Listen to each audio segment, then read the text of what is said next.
चला आज मस्त इकडे असा ढोकळा बनवूया, तो पण एकदम मऊ मऊ. जे काय काय साहित्य घेतलेलं आहे ते आपण सगळं स्क्रीनवर दिलेलंच आहे. पण हो, आपल्या चॅनलवर नवीन असाल तर सबस्क्राईब करायला विसरू नका अशा छान छान रेसिपीजसाठी. आणि व्हिडिओ आवडल्यास लाईक पण करा. इथे छान आपल्याला हे सगळं मिक्सरमधून बारीक करून घ्यायचं आहे.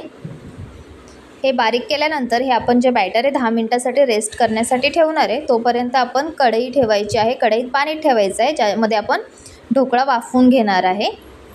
आणि ज्यामध्ये ढोकळा वाफवणार आहे त्या भांड्याला आपण तेल लावून साईडला ठेवलेलं आहे.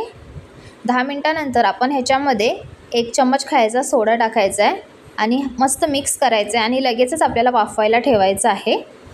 इथे बघू शकता 15 ते 20 मिनिटं मस्त असं मध्यम आचेवर वाफवून घ्यायचं आहे. ढोकळा रेडी झालेला आहे. इथे तडक्यासाठी आपण मोहरी, तेल, कढीपत्ता, मिरची आणि साखर घेतलेली आहे. छान पाणी टाकून मिक्स करून घ्यायचं आणि तडका पण रेडी आहे. Thanks for watching. Bye bye.